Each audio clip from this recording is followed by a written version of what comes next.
I bought this camera, Canon 80D, and Canon 80D can't focus at the box of Canon 80D. A lot of Canon 80D. I bought this camera at the beginning of 2018, and 3.5 years later, I still using this camera as my main camera. So, main question of this video: is it still worth in 2021, in upcoming 2022? Let's speak about pros and cons of this camera. You can see green light speaking about pros, red light speaking about cons. First plus is really obvious because it's Canon.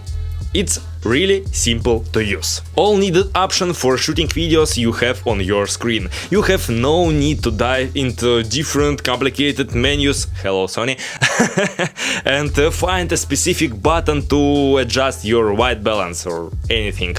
It's Canon. Thank you Canon for really simple interface UI. Speaking about minuses, first one is I don't like the body of this model, because if you, for example, take this camera, it's much easier to turn on, turn off and shoot your videos, because you can use only one hand. Turn on, shoot, record, turn off.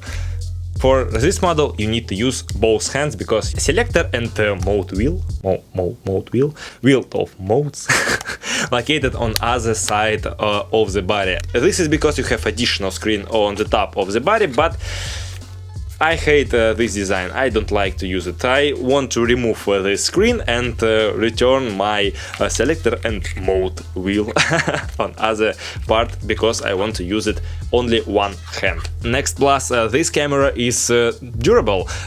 We have in Novorossiysk sometimes really hot weather, so plus 35, plus 40 degrees Celsius, and it's really hot weather to shoot outside. I had different outside projects when I need to shoot, for example, graduation in school. For all time of shooting on this camera, I had only one simple, really small, almost non-noticeable problem, and it was a really strange problem. It perfectly worked. It didn't overheat for almost 2 hours in a row shooting. When I edited this footage, I found that only one clip from the entire shooting had missing frames, so in 2, 3, 4 seconds, and that's all. That's all for almost 4 years and a lot of different shooting outside this room. I had only one problem. Just Canon, thank you.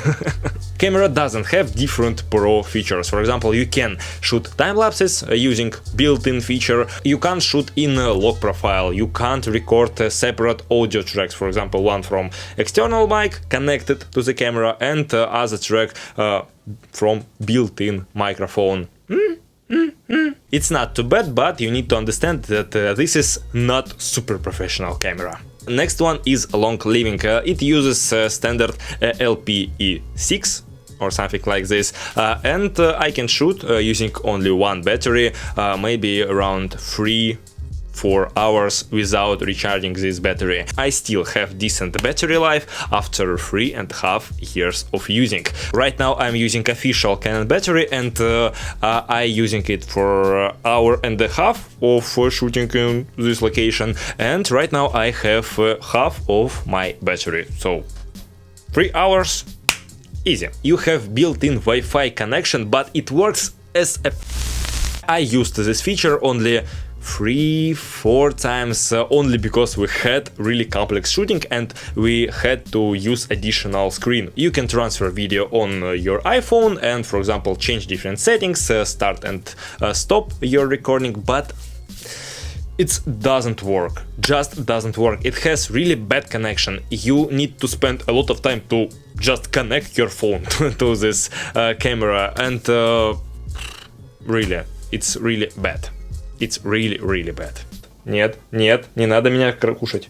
Вот так, ладно. Shooting in a 1080p, 50-60 frames per second, so you can achieve really nice looking slow motion. Not so tasty when you're shooting in 120, but still. Next one is touch flip screen, and it saves a lot of my time, because for example, from this place I want to just click on the screen and no finding the right button on the body of too much stuff when I can just click on my screen. High-tech, future, and all other stuff. Next small disadvantage, you can't shoot 4K footage. This is bad for stock footage.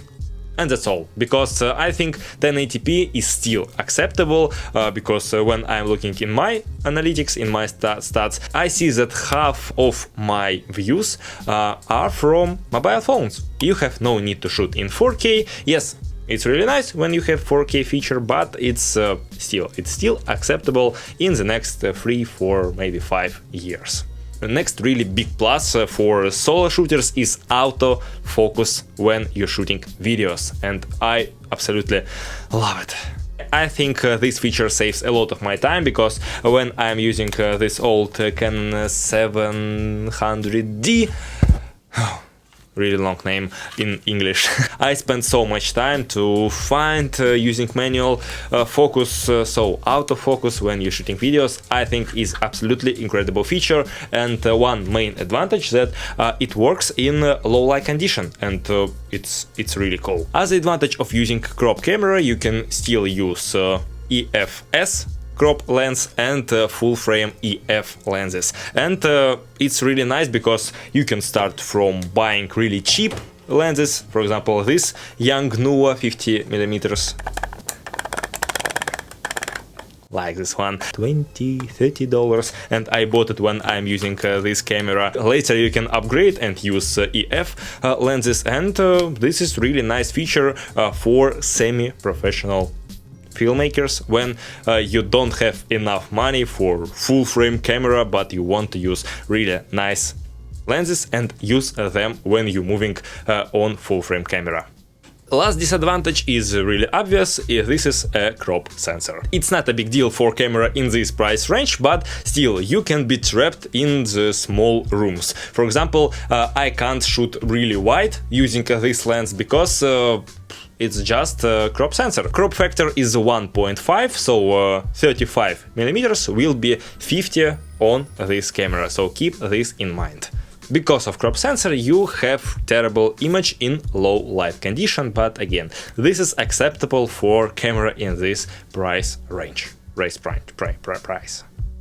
Yes. The last advantage is purpose of this camera. This camera is for semi-professional who can't afford a really expensive camera, full frame camera, mirrorless cameras, but who want to shoot really nice commercials. You can use this camera for shooting a lot of different projects and have nice results. So for this price range, I think this is one of the best cameras in the whole camera industry.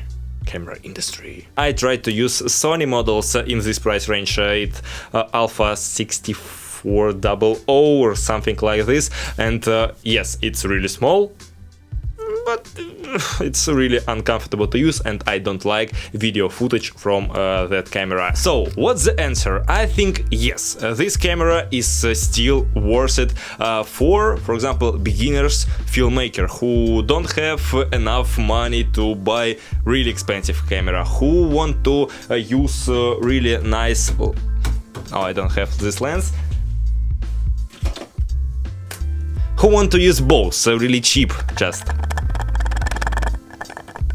really cheap EFS lenses and really nice and expensive EF lenses. I can recommend this camera, but if you have a little more money in your pocket, you can, for example, think about buying Canon 90D, next generation of this camera, because it's much better in every aspect of camera parameters. But for a price of Canon 90D, you can buy Canon RP, high-tech Canon RP. So this is a quite tough task and really hard comparison.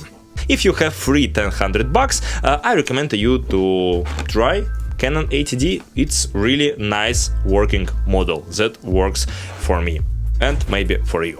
That's all about my camera. Don't forget, I have different learning courses, a lot of different stuff, just links in the descriptions. Look, learn Final Cut, learn Premiere Pro, learn a lot of different stuff, and also watch different videos on this channel. So, Evgeny Maximov, phrase of this video will be... I need to see. This will be a hard one, so This is a Russian phrase that you need to write down in the comment. Регулировщик, лигуриец, регулировал в Лигурии. Регулировщик, лигуриец, регулировал в Регулировщик, лигуриец, регулировал в Лигурии. 4 different words. Регулировщик, лигуриец, регулировал в Лигурии. Спасибо за просмотр. See you in the next video.